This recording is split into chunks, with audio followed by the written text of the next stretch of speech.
The Entrepreneur's Library, episode 153. Welcome to the Entrepreneur's Library, the only book-centric podcast that reviews all the top-selling business books and shares authors' perspective firsthand.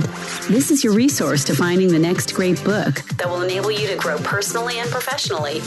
Welcome your host, Wade Danielson. Thank you for joining us today on the EL. Today we have Mark Sephton, author of Inside Job. Welcome, Mark, and thank you for joining us on the Entrepreneur's Library. Great. Thank you so much, Wade, for the opportunity. I'm really looking forward to speaking with you. Mark, before we take a deep dive into your new book, Inside Job, will you take just a moment to introduce yourself? Tell us a little bit about you personally. Sure, yeah. I'm involved in a number of things, but they've all got the same common denominator, Wayne, and that is, I have a passion to positively influence all that I meet and come into contact with. And so my main business is that I mentor entrepreneurs, and I mentor them over a number of different ways. I built a GPS system, which is based on 8 key fundamentals of what I believe makes up a person's basic DNA. And what that does, it reveals blind spots, efficiencies, and deficiencies. So that's like my bread and butter in terms of my business, but I also host a show as well where I interview entrepreneurs. And I've just recently launched, as you said, my first book, Inside Job. So, Mark, thank you for sharing that. Now let's jump into that book that you just spoke about, Inside Job, which was made available not that long ago, actually in November of 2014. And Mark, we're going to move quickly, but really our whole goal here is to cover the top questions that our listener/future reader would like to get answered. And the first one is, what was the inspiration behind writing Inside Job? Well, Wade, I think everybody's got a story to tell, and it was clear from working with different entrepreneurs in different fields of expertise and in different countries and cultures that some of my mentoring techniques and my ideas and the way that I articulated a thought or a strategy or a blueprint really started to pay off. And I thought, how can I help reveal some of these tactics, some of these mind shifts, and speaking from a personal point of view as well. How can I get this into the hands of as many people as possible? And so the concept of writing a book I had kind of floating around in my brain, for a number of years. And yeah, I'm telling people, to seize the day, to not wait for tomorrow. If we're not going to be better today, what do we need tomorrow for? So I had to kind of swallow my own medicine, if you like. And I thought, it's no good me just thinking about writing a book. I've got to put it into action. And really, that started, I decided on January 1st of 2014 that I was going to write every day, Monday to Friday for 30 minutes. And that's how I really kind of wrote my book. Wade, I think I missed 6 days in 6 months of just dedicating myself to writing for 30 minutes every day, Monday to Friday. So entrepreneurs are inundated with tons of books that come out on entrepreneurship alone each and every single month. We take the next moment to really kind of differentiate your books from others that maybe are on the same or similar topic. Sure, yeah. I think the first few chapters of my book, you'll really get to see vulnerability from my part. I share my own story in the first few chapters because I really want people, when they read the book, to understand that I wasn't born with a silver spoon, that I went through setback, I went through heartache, I came from a broken family, which was challenging. And we all identify that within the DNA of an entrepreneur, often they come from, a troublesome or a difficult childhood. And so from the feedback that I've had from people that have read it, they love the fact that I've been real. And most of them believe that even in the foreword that I've literally wrote what's been going on in their head. I find that a lot of personal development books, they do have a heavy kind of network marketing slant, but this book isn't tailored like that. I mean, it is for the entrepreneur, but it isn't just about business. It's really about connecting your heart with your head. It's built on the concept, you're only as good as the thoughts you think. And are we creating the right environment and culture for each of us to tap into our creative genius? And how would you suggest the reader engage with your book? Is this one you designed to be read from front to back? Or can the reader jump in and jump out based on the information that they need at that time? Yes, they can jump in and out, which is what I've had feedback from. People have read it 1 and 2 times even, because it is an easy read. I've made the chapters like 3 or 4 pages long, Wade, so that people can progress through the book. I always struggled, to read when I was younger. And so the books that I really liked were the ones where I felt like I was making progress with. And so there's 23 chapters in there, Wade, and I'd say 20 of them are like 3, 4, 5 pages long, with some key action points, some takeaways for people to implement. So people, do dip in and out depending on what challenge or kind of where they're at within their own, walk of life, and what they're currently, maybe struggling with, or actually something that they're doing really well, and they just want to increase that level of influence, in their life. So, Mark, now that we know a little bit of the purpose, the background behind the book, let's take a deep dive into the content itself. So, will you take the next 5 to 8 minutes and really take us through what we can expect to get out of your book? Yeah, absolutely. I mean, the first few chapters, as I said, were very much about my own journey, and I've titled them Discover, Imagine, and Achieve. And so Discover is really my childhood and kind of what I had to go through, some of the challenges there, because I really want people to be able to relate. Everything I do needs to be authentic. It needs to be real. It needs to provoke people's emotions so that they realize, actually, this guy knows what he's talking about, but he isn't so self-absorbed.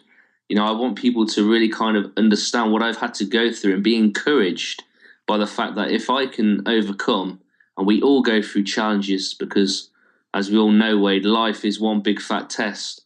This really enables people to kind of take a look back, because we all go through things, and we have to understand that what we go through is bigger than ourselves. And sometimes when we go through heartache, we have a great opportunity when other people in years to come go through that same heartache. We're able to relate to them and encourage them.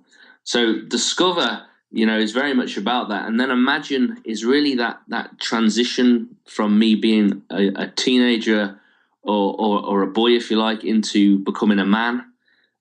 So again, I'm sharing some of my own stories, my own struggles, some of the successes that I had. And then Achieve really just launches into all that I've achieved in the last few years, and that subsequently moves us on to chapter 1, which is entitled Entrepreneurship. And the concept of entrepreneurship is really about having an idea and putting it into reality. And along those lines is really the fact that, we have to take risks as entrepreneurs, and entrepreneurship is as much as about taking risks as anything else. But under the chapter Entrepreneurship, I've put the ability to take a thought and put it into action.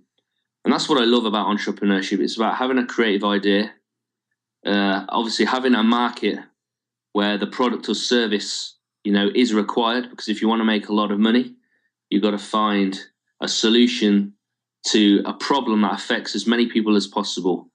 The bigger the solution, the more money that you're going to make. So chapter 1 is very much about entrepreneurship and kind of the concepts around that and what that looks like. Chapter 2, Wade, I've titled Personal Revolution. Be you, everyone else is taken. And so it's important that as entrepreneurs that we create the environment and the culture in which helps us tap into our inner sniper. Now, I've come up with this concept, the inner sniper, which I reveal in the book. So if you think of somebody like Michael Phelps, his inner sniper is in the shape of a swimming pool. So when Michael Phelps jumps into that water, he comes alive, he executes with distinction. And so the concept of the inner sniper and creating your own personal revolution is based on the fact, what is your swimming pool? What is the right environment and culture for you to be able to execute and come alive, and to make sure that your business and your life really embrace that concept. Chapter 3 is called Bread for Your Head. So far too many people are backseat drivers in their own lives. Bread for the Head was derived, I think, from Jim Rohn. And it's the concept of, educating your mind. And so far too many of us are backseat drivers in our own lives. And really, I'm encouraging people, inspiring people to take the the wheel of their lives, that if you want to change the way that your life is moving, you're able to change that by the thoughts that you think and by what you feed your head. So the concept of bread for your head is very much, what are you feeding your mind? Is it good nutrition?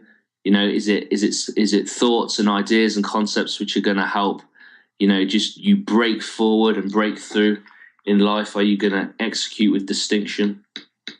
Chapter 4 is focus. Life is a marathon, not a sprint. And I share some of the challenges that we have to really focus in today's world that we live in, because there's so many voices, there's so many books we could read, there's so many mentors we could be mentored by. How do we find out what's the right focus for us? And so the whole chapter on focus is really getting people to understand what they're about, to find opportunities where you can function individually to bring the meticulous focus you have to the fore and reap the benefits with minimal accountability. Create time to write down your desires and reflect on them, and often to feel more in control of your life. Chapter 5 is sleep, R&R, and timeouts. Breaks lead to breakthroughs. And so I find that working with startups, people will often see a startup as having a baby where you've got to give it around the clock treatment and investment, which I agree with. There's a time and a season for us to pour into that.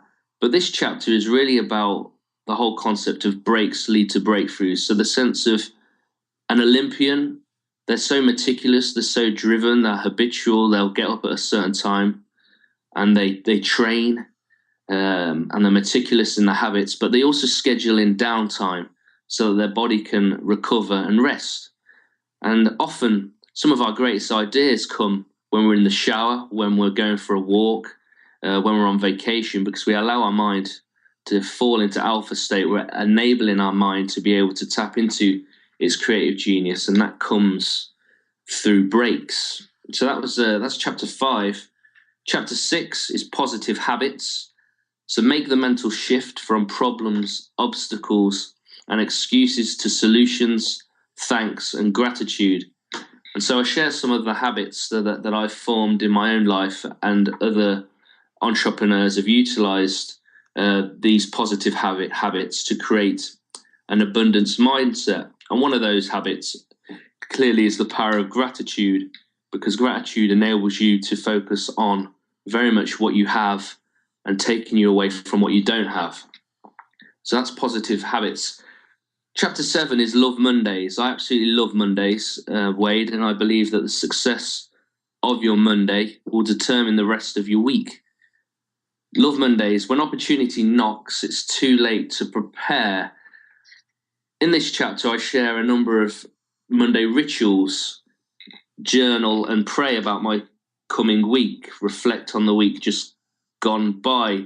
I'm constantly looking at the business relationships that I've established during that week. I review my gratitude journal on the goals that I've achieved, and I read something inspiring for 20 minutes, schedule my week around my passions and energy, listen to an educational podcast for 30 minutes. So the whole concept of Love Mondays is really laying the foundations for you to be able to launch forward. Chapter 8 is value. Small victories today will change the course of tomorrow. And so this concept is around, how are we adding value to our clients and our customers? Are we building our business around their needs and wants? Or are we so self-absorbed that sometimes we tailor our business around what we like and what attracts us to it? But often as business owners and entrepreneurs, we lose sight of the fact that it's really about what our customers want and how we can attract them. And that's value. Chapter 9 is balance. When we try to burn the candle at both ends, we're destined for trouble. And so it's really important that in life that we have balance. It's no good burning the candle at both ends because it comes at a cost. And like I said, there is a time and a season where you have to work hard. You have to take all the hours that God sends you. But there's also an importance of finding, the right balance in terms of how we deliver and how we execute. Chapter 10 is self-discovery. So turn yourself loose. And the concept of self-discovery is really about the key to a successful and fulfilled life. Because I believe, Wade, that once you know who you are and what your purpose is, that's when life gets exciting. And so the importance of self-discovery is vital. And I talk about adversity being a great opportunity for self-discovery, because it's when we go through difficult times and challenges that we really find out who we are and what we're all about. Chapter 11 is authenticity. We are all a work in progress. As I said at the start, of this podcast, we've got to be real. We've got to be honest. We've got to be vulnerable. We've got to admit our mistakes. We can't just be polished, suited and booted and hide behind a suit. People can see through that. You've got to be vulnerable enough to be able to reach people, but not so vulnerable that you lose that professional edge. But you've got to remain authentic. You've got to be true to yourself. Your competition isn't to the person to your left or to the right. It's about what you're capable of. It's about what you are able to do. Chapter 12 is vitality. The opposite of depression is vitality. I was asked to do a YouTube video, and this is really where this chapter comes from, about depression. A guy had been watching my YouTube videos for a number of months, and he said, Matt, every time I watch your video, it just makes me feel better. It shifts some of the dark thoughts, and I appreciate that depression has two forms. It has clinical, and it has depression, which, are some of these negative thoughts that we have, and that's really what this chapter is about. It's about combating these negative thoughts. So vitality is really opposing depression in an opposite spirit. When you fill your life with such positivity, it really does starve depression and those negative thoughts, because we're constantly filling it with things that are positive. Chapter 13 is fear. Turn adversity into your advantage. So often we allow fear to stifle us and to hold us back. But actually, when I see fear, it kind of blows its own cover, because it's actually saying, you know what? This is actually where you're meant to break through. This is where you need to overcome. If you can overcome, if you can scale this wall of fear, you will advance. Chapter 14 is failure. I've learned so much from my mistakes that I've decided to make more. We often hear about failings now. People used to hide their failings. Now people kind of share them, because they appreciate the fact that, if you say you're not failing, people know that you're lying. And so the concept of chapter 14, failure, is really, me sharing some of my own learnings through things that I've messed up with, things that I've failed, and really to encourage other people that when they do fail, to take the lesson, to brush themselves down and to kick on. Chapter 15 is setbacks. The only people who don't get flat tires are those who don't drive. The book is full of metaphors, and I share stories. And with chapter 15, the concept of the only people who don't get flat tires are those who don't drive, is that when we jump in our car and we go along our roads, they're often covered in nails and stones and glass, which sometimes can lead to us getting a flat tire. And so the people that never get flat tires are those that don't drive. But if you want to achieve anything in life, you've got to be willing to move forward. You've got to be willing to journey. And a part of that process is that you will inevitably get setbacks. You'll get a flat tire. And so chapter 15 for me is probably one of my favorite chapters, in the sense of, we all struggle with setbacks, and it's really how we deal with them, which is really going to be the key. Chapter 16 is diversion, and it is vital we pay attention to our own mental GPS. We go through times where we get diverted, and we can either shut down our project or what we're working towards, or we can find a solution. Chapter 16 is really about unlocking that ability to be able to divert and to not give up, but to find a different way. One of the DNA points of an entrepreneur is the ability to problem solve. And diversion just reiterates that. Chapter 17 is success. Success is a word that's bandied around. And for me, success is about being at peace with yourself. It's a journey. It's not a destination. It's something that's internal, not external. And so I share about what success means to me, and for you to really define what success is to you, because how do you know you're successful if you don't know what it means to you? And again, I share some points on how to create a life of success, and a few of these are: celebrate somebody else's achievements, believe in your ideas, invest in the areas where you're already influential. It breeds opportunity, and love people and build an organic community. Chapter 18 is called Heart, and the quote is from Maya Angelou.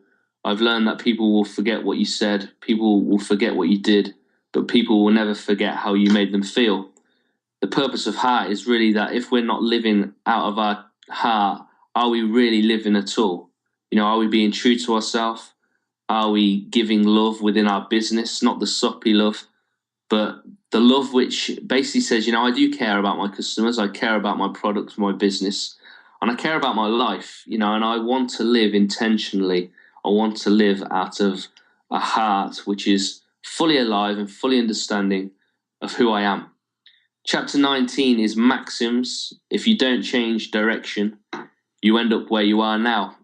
And in this chapter, I share my 10 maxims, which is being authentic, be grateful, be intentional, be a river, not a reservoir, invest in yourself, expand your network, practice forgiveness, wear a smile, do not quit. Chapter 20 is the law of attraction. Google it, research it, picture it, and live it. Many of us know what the law of attraction is. It's about getting it into your mind's eye, and it's about experiencing it before it becomes a reality. It might be to test drive that car that you desire. And the concept of the law of attraction is really encouraging people to get the mindset which creates the impression that it's already within your life and within your thoughts, and how to make it a reality. Chapter 21 is influence, affect the environment in which you are planted. For me, everything I do is around influence. It's about what I give. And none of us can really influence unless we have love in our relationships. If you love somebody, if somebody loves you, then they have the ability to influence you. How do you increase your influence? That's what chapter 21 is about. Chapter 22 is change agent, disrupting the environment for the greater good. We need to be bigger than ourselves. We need to leave a legacy. This is a call for people to really stand up for who they are and what they believe in, and create that legacy. Chapter 23 is trailblazer. If you're not going to be better today, what do you need tomorrow for? It's about what impression you're going to leave behind for those that are to follow you, like your children, your grandchildren, and those that look up to you, the younger generation. What are we going to leave behind which has an everlasting effect? They're the 23 chapters from my book, Inside Job. Excellent. So Mark, you just went through a ton of information, and now we're going to ask you to take it down and put it all maybe in a nutshell for us. And that's, if the reader can only take away one concept, principle, or action item out of your entire book, everything you just discussed with us, what would you want that to be? Yeah, I mean, that's a great question. As you said, I went through quite a lot of content on that one in terms of the chapters. But for me, the whole book is really about we're only as good as the thoughts we think. We've got to be mindful of the fact that once we find out who we are and what we were created to do, that then is when we really start to live. Sadly, some people go to the graveyard not knowing who they are. This book will speak to you, and it'll help you reevaluate. It'll help connect your head and your heart through the different practical and the mindset shifts that I share throughout these chapters, which will really resonate with you. I give you the tools and the information for you to be able to be encouraged and apply these so that you can really come from a place of authenticity, that you can create the life that you want, and people can be encouraged because you're living out of your true self. There's several quote-worthy things in what you just said, and that's what I'm going to ask next. Is do you have a favorite quote from your book, and will you lay out what it means to you? I think that my favorite quote from the book kind of typified what I believe 2014 represented, which was, if you don't change direction, you end up where you are now. And so I always say to people, if you did not enjoy last year, or if you're not happy with last year, if you want to be better this year, and however that looks, a better relationship, more money, more freedom, then we've got to all understand that what we did last year is not going to be good enough for us to do this year. We've got to change the way that we think, change the way that we act. We've got to understand, that we've got to constantly grow. We've got to be intentional about how we grow. And that kind of really is typified by, if you don't change direction, you end up where you are now. It's this whole focus on, I've got to, if I want more, I've got to become more. I've got to invest in the way that I think. I've got to invest in my relationships. And how do I do that? Well, it isn't by doing what you did in 2014. You've got to do what you did in 2014 and add to it. You've got to be more creative. You've got to constantly reinvent yourself. You've got to reflect. You've got to listen. You've got to evolve. And these are really important things to be able to launch you forward. So my last question for you, Mark, is if there's only one book you could recommend based on the way it impacted your life, created a paradigm or a lifestyle shift, what book would you recommend? Great question. Sometimes really hard to pick, one book. And I think I said at the start, Wade, that I was never a big reader. I really only read one book up until the age of 27, front to back. It's only been in the last 6 years that I've become such a lover of learning. And I think, the book that really stands out for me is a book by Danny Johnson called Spirit-Driven Success. That just really, really spoke to me in terms of purpose, in terms of my purpose, which is within your passion. It just really unlocked a lot of things in my mind and where I was at. I was trying to establish my own business, but never done it before. I wasn't sure what my purpose was. What was I put on earth to do? Who am I to be? How am I meant to act and behave? And it just really just spoke about just empowerment and being quiet. And I've kind of used some of those foundationals to pour into my own book. So I think that one would be it, Wade. Perfect. Thank you for that recommendation. I don't believe we've had that one before, so that's excellent. So Mark, before we depart, can you recommend the best way for our listeners to not only get more information on your book, but also get more information on you? Yeah, I think the easiest way would probably be marksefton.com. But having said that, I'm a massive Twitterer. I love to tweet. I always reply to my tweets.